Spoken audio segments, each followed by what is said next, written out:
Hello, my name is Doug Drabina. I am the Chief Development Officer and founder of Family First Home Care. Here at Family First Home Care, we are dedicated to making sure that we stand out from our competitors. How is it that we stand out from our competitors? We have the best training programs that we have in home health care services. So when you come to Family First Home Care, know this: you'll be well educated, you're gonna get some of the best pay rates, you're gonna work with some of the best people, you're gonna have some of the best patients that you can possibly be with. Here at Family First Home Care, we are 100% dedicated to you, our nurses. So thank you for what you do. And without further ado, here's Dan Netto, our Director of Respiratory Services. Thanks, Doug, for that nice warm welcome. My name is Dan Netto. I'm Director of Respiratory Care Services. I'm a respiratory care practitioner, and I'll be taking you through the respiratory airway-related modules that you're going to be watching. I hope you enjoy and take away from these something. And remember, at Family First, if you don't know what you don't know, you won't grow. We are going to be doing the module on the 1150 LTV, which is a laptop ventilator. And the first thing I'd like to do is you'll see here that we have a ventilator and we have a heated humidification system. And I also have another ventilator. The ventilator, basically an ambu bag, will do ventilation for you. So remember that you always have a ventilator at your hands. What it does, a ventilator does, is it takes the oxygen from the atmosphere into the body and it removes the carbon dioxide from the body out. That's simple ventilation, so this is a ventilator. The next thing I want to tell you is, since these are both standing here side by side, is that the actual positioning of these would be the ventilator is on top and the humidifier is below. So the first thing now, going back to the ventilator, I'm just going to take a quick walk around the ventilator to give you an idea of where things are, and then we'll turn it on and go from there. Okay, so the first thing you'll notice is that it's pretty simple. This is a very simple machine. It does a very, very nice job. The controls or the physician orders are all here in the purple box. So you would have, your breath rate, your tidal volume, your pressure control, or PEEP, inspiratory time. Your, again, pressure support. There's another supplemental pressure support. You have a choice between the volume and pressure mode. You have a choice between the assist control and the SIMV mode, and there is basically nothing else that would matter over here. The other thing that might be ordered is the PEEP, which will actually show when the number will show right over here. Okay, I'll get into that more when the machine is actually turned on. Also note that there are 3 alarms that are on the machine. It's very, very simple. There's a high pressure alarm, a low pressure alarm, and a low minute volume alarm. We will talk about later how we deal with all alarms, but this is pretty simple. Be sure to know not to ever change these numbers. They can only be changed by the respiratory therapist from the DME by order by physician. So this is something that, unless mom has permission, we do not want to changes to these alarms. Okay, so now we'll go to the side of the ventilator. You'll notice that you have the air outtake. This is where the air actually goes out to the patient. You'll notice there's a bacteria filter there. There always must be a bacteria filter between the patient circuit and the ventilator. What the bacteria filter does is protects the patient from the machine, which protects the patient. Now, what that means is, if the patient has pneumonia and they go into the hospital, if they didn't have this on, there's a good possibility that Pseudomonas might be living right inside this machine. So and then when they come back from the hospital all fixed, it can then reinfect them again. So we want to keep the bacteria filter on at all times. Even on your backup ventilator, we want to have a bacteria filter so nothing crawls up in there. It would only make sense. Your circuit, we'll get more into the circuits after, but I want to show you how they connect at this point. The first part is actually the intake. So we'll put that over here. That's the part going to the patient. And then you have 3 different connectors. There's a yellow, white, and a clear. And it's pretty simple because they only go where the colors are. So you can see the clear one is going to go right on the bottom. That is your exhalation. That determines what the exhalation tidal volume is. Then you have the yellow, very simple. If you give it a little twist, you can actually just put it right on. There we go. And then you have the white one, which goes right on top. And that's it, voila, that's basically this side. It's very important. Now notice there's a lot of spaghetti here. If I go up and show you more, that we want to keep these, that's why they have these little white ties. We want to try to keep this all together because later we'll be adding heater wires and other things to it. So we'll talk more about that in a little bit. Okay, so going to this side of the ventilator, you're going to see a couple of things that are pretty evident. There's two filters. There's a filter under here. You'll notice it's taped on there. The reason why it's taped on there is because they basically fall off. And there's a little filter that's underneath there. Actually, I can take it out and show it to you right now.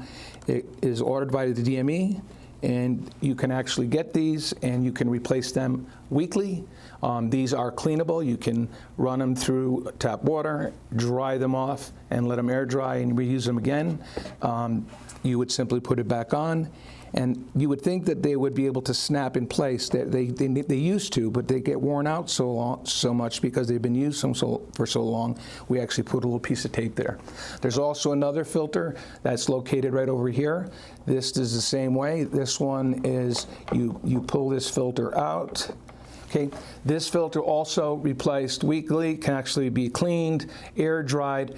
You can tell, it does not have to be only weekly. If you're seeing that it's getting dirty, you can clean it as often as you like, change them out. You should have 2 of these. So remember, when you're going to change filters, you want to disconnect from the patient for that moment. You don't want them having a chance of inhaling any of that air without the filter. So you're going to disconnect for a moment, and then you're going to change your filters out. So once that is put in, you just put it back in place and reconnect to your patient. Over here also, you're going to see this little green knob. This green knob is real important because right here under it this is where the oxygen goes in. It's very important to run the oxygen through the ventilator. It does not measure the oxygen like a hospital ventilator does, but what it does do is it mixes with the flow that's in the machine. That way, it can be, it doesn't interfere, and it actually mixes so they get a nice, smooth, clear airflow coming out the other side. So it's very important that you always connect direct oxygen right from your cylinder or from your concentrator into the machine.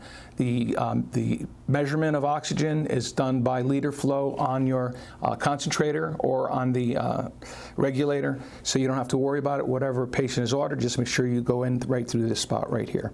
Okay, I'll just cap that up for a second. Next thing I'll talk about is the power. This is where all the power on this ventilator runs through this piece right here. For wall power, okay, you'll notice there's a transformer box. Okay, it's kind of heavy, it's kind of bulky, but if we're going to use the power that's in coming from the wall, we simply are going to connect that, and it snaps right in, and it will be, you can see that it actually was making some noises there, but it is on wall power. So that would be what you'd use all the time when you're in the home. Make sure that the plug is working. Make sure that you have power to the plug and that the battery, that the machine is being is on completely, because what it's doing is it's charging the internal battery, which I'll talk about next. The machine itself has a battery built inside, so if power were to go out, it has a battery shelf life about 4 hours. Okay, so there are some other things that we do to preserve the battery. One of them would be using the Sprint Pack. It actually plugs in into the top. The Sprint Pack is basically plugged in. It sits right on top of the ventilator, and there are two batteries inside that Sprint Pack, and those are about 4 hours each. So you may not have them at home right now, but know that they are possible from your DME. Also, if you're traveling in a vehicle, we also have a multi-adapter which actually plugs right in here, and you can go into the utility port that is in your car. So while you're traveling in a car, to save battery as well, you keep that plugged in. You can also have a marine battery on standby. That has to be plugged in at all times to make sure that it's charged. In the event of a power outage, that marine battery will last you about 12 hours. So total, you're looking at about 24 hours total that you can operate without having generator or having any other type of source. There is a plan in place with the local EMS. They know to contact when there's a power outage immediately, and they will provide a generator or make plans to evacuate that patient to a place where there is energy, because it's important. This is a life-saving machine. Without this, the patient cannot breathe. So that's Very, very important. We want our patients to breathe. Okay, so you notice I have the ventilator actually connected, the circuit connected to the side here, and now I'm going to show you how everything actually works. So you'll notice right now that the volume light is lit on. That means it is in volume mode. So that would be the doctor's order. That would be the order that is on your, that you would record. It would be volume. If it was power, it would look, or pressure, it would look like that. You can basically, whatever the doctor orders, that's what you're going to see. It should not change from day to day. It should remain constant. That's what you're checking for. The next thing would be whether or not it's on assist control or on SIMV. Assist control is pretty much we're doing all the breathing for them. This would be more for a neurological patient or someone that cannot spontaneously breathe or has trouble spontaneously breathing. They use assist control. The SIMV is actually the one you'll see mostly, which is synchronized intermittent mechanical ventilation, which allows the patient to take their own breaths as well as the machine giving a backup rate. Now, you really don't need to know all that, but you need to record all that. Forget about the manual breath. The manual breath is something that used to be used before. They called it a side breath. We don't use that anymore, so just forget about that one. The control lock means that we can actually lock that control and so that the kids can't touch it or whatnot. That's done internally. When you want to unlock it, you would hold that down 5 seconds. That would be one thing that you would do. Going back here for the doctor's order, breath rate would tell you right here. If it was in volume control, that would be lit up. So you would see the volume. If it's in pressure control, you'll see that's lit up. That's the pressure control. So depending on which mode, the one that's lit up is the actual number that you record. If it's not lit up, you don't record it. So in this case, it's 21 pressure control. Inspiratory time, which is the amount of the breath cycle that is spent on inspiration, is 0.9 seconds. So that's what you would write there. Pressure support, what that means is that we're going to give this person 5 centimeters H2O pressure when they trigger a breath. What it is a hand up. And that's what pressure support does. It basically takes them from the level of baseline, which is the PEEP. PEEP is located right here. That is also one of the doctor-ordered controls. That number and that stands for positive expiratory end pressure. And what that means is that number is the amount of pressure that is going into the lungs and keeping the lungs expanded at all times, so you don't have atelectasis or have loss of the alveoli. So that's where that PEEP number comes in. The pressure support, it'll actually go over the top of that to help them trigger a breath. Now, what you'll also see is when you want to get the readings. Readings is what is actually happening with your patient, okay? And the way you'd simply do that is you would start here with select, and you'll notice the first thing it says is PIP, and that's your peak inspiratory pressure. You'd simply write down that number, 31. Then you'll see MAP, mean airway pressure. You write down that number, it would be 12 in this case. PEEP, that's the actual PEEP, it's 7, just like it's saying there. It might be different when it's on a patient. Just make sure that you write the number that's on there, because these are the readings. Frequency, that's the amount of breaths. You'll notice it's 14 and 14 because there's no patient breathing on here. However, if there was this number would probably be somewhere around 22, depends on the patient, because 14 is the backup rate. So you'll have, the patient will have the ability to take small breaths so they're more comfortable, and they'll be able to make sure that we give them the bare minimum that they need as a backup. After that, you'll see your tidal volume. VTE is tidal volume. It'll show VTE on your sheet or on can time, and you just write the number that you see right there. Next is minute ventilation, or VE. This is the amount of air the patient is getting over a minute. This is the one that is more important that we look at, because we know there's a lot of smaller breaths and longer breaths, but this is what we can tell what is actually given to them over the course of a minute. The IDE ratio is 1 to 3.8, which means basically that although it says 0.9 is my I time, that I'm spending 0.9 on my inspiration, so I take 3.8 times that 0.9, and that's my expiration time. So it's a nice 1 to 4. So it's inhaling for 1 second, it's exhaling for 4 seconds. So it's a nice ratio. Again, you just need to record that number there, just giving you a brief explanation. And then again, going back to peak inspiratory pressure. So the last thing I want to show you here are your alarms. In this case, I have them set all at different places. You'll see that one's at 35. We'll just give you an idea of what a low pressure alarm looks like, and a low minute ventilation alarm. We'll go to here. So basically, what you'll see is these are your alarms. This is what you would record. You would actually silence them by pressing this button right here, and it would silence the alarm. We'll talk about what we do later when we do have an alarm going on. Pretty much simple. Okay, so you'll notice for this part I've shut the machine off because it is quite noisy. So to make it a lot easier, I just shut it off and show you how we use this with heated humidification. Remember, again, by what we talked about before, the humidifier is always underneath the ventilator. So in this case, what we would do is we take this small hose, the small hose, and attach it to one side, and then we take the larger hose. This is the one that actually goes to the patient. And we'll take the balloon off of there this time, and this would actually be the one that goes to the patient, okay? So what we need to do is we need to provide some heat. So the first thing we do, we have two sets of wires that come with the humidifier. One is the power wires, that's the yellow ones, and then there is the temperature probe, that's the blue ones. First thing we want to do is provide the power. It's very, very simple. So what we do first is we plug the yellow right into the yellow, and we take the Mickey Mouse ears and we put them into the back side of the vent, of the humidifier, sorry. And now you have power. Now when you have power, you also have to maintain temperature control. So to do that, you need to remove the plug. There's a little plug here. You may want to keep this in case you have to use it as a travel where you go directly back to the vent itself. So you may want to keep that, because you'll end up having a hole. But what we'll do is we'll start off with plugging the blue into the blue.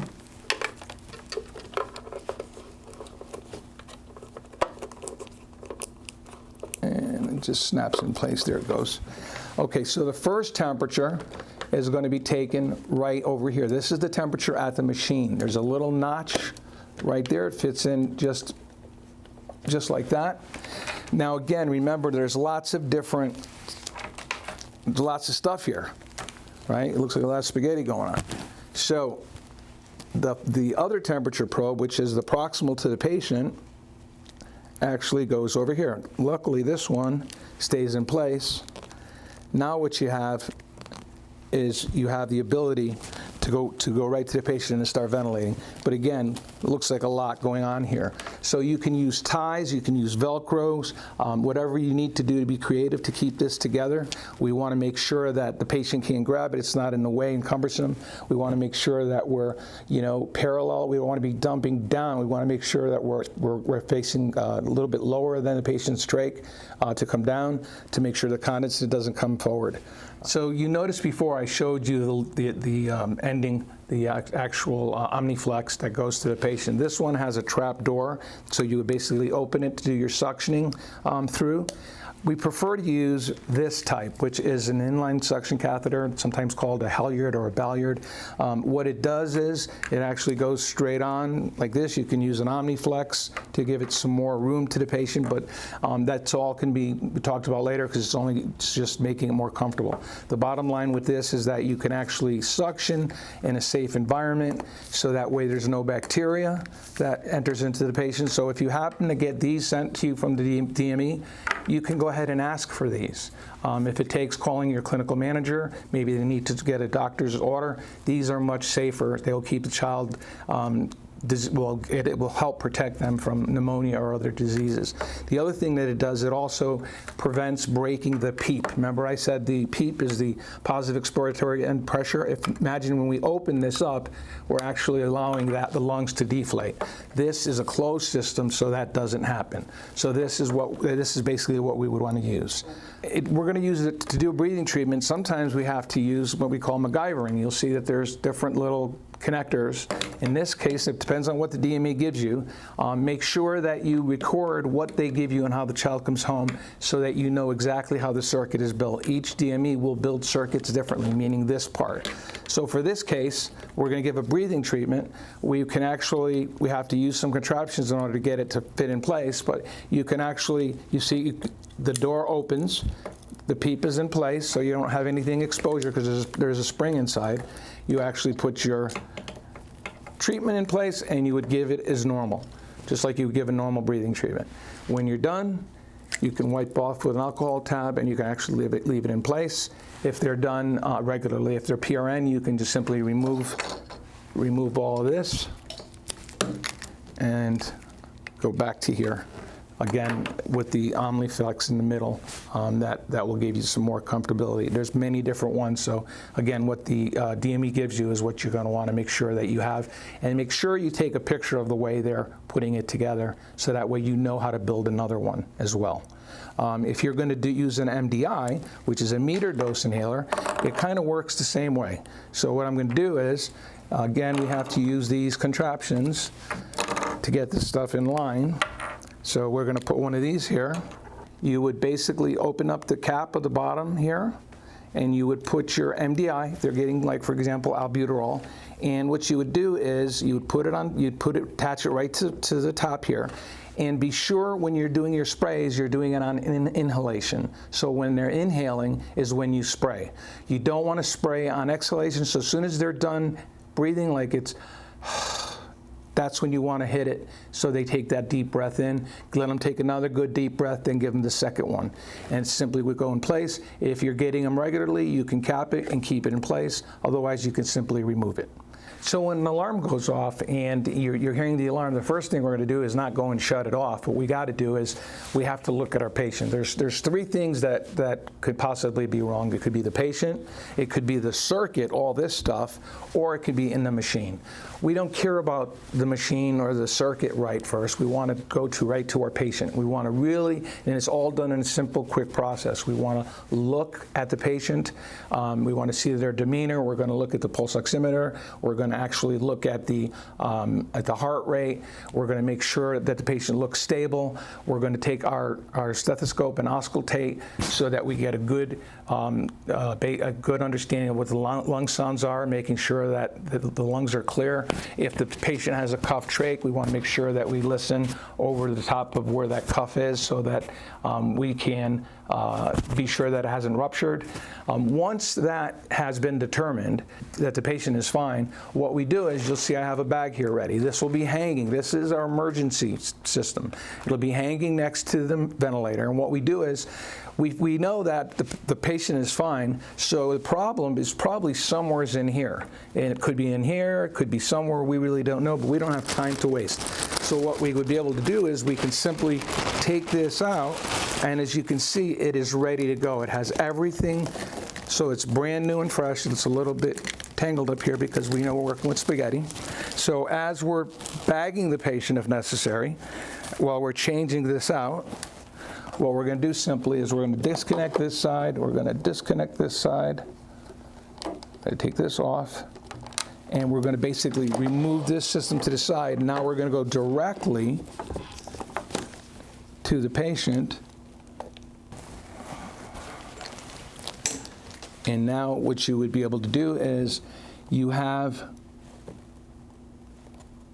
an emergency system that you've bypassed everything, and that is all the way ready to go right to the patient, including the suction catheter and everything ready to go. So you can actually go right into the patient, and that is an emergency. This isn't used, this circuit isn't used to go. However, this is a to-go circuit. So if you were going to the doctor, it would look something like this, okay? You could use an HME, but on the emergency circuit, we don't want to use that heat moisture exchanger. The reason for that is that we don't want to create more resistance. If we're in a situation that we're not sure of, it's better to not have that in place because the patient might not be able to tolerate the extra pressure that you going through that HME will require. So this will be what'll go on, and then if it's still alarming, the problem is with the ventilator. Okay, so that point, we're calling the DME, Durable Medical Equipment Company, and telling them about this. If we have a backup ventilator, we should roll it right out and use that. If we don't, it's time to call 911 and bring, ask for an advanced airway team that you have a trach vented patient, that the machine is broken, and the DME will be meeting you at the hospital. So you need to get that information to the DME, what hospital you're going to be going to, because they have to go back and get another ventilator if they don't have a backup one in place. So remember that you're going to have to go. You're not going to wait for them in a home. If the ventilator is down, you need to secure them, so you would have the ambulance take them to the hospital, where they'll remain on the hospital's ventilator until the DME arrives with the new equipment, and then you'll be able to go home. And that's pretty much how that works.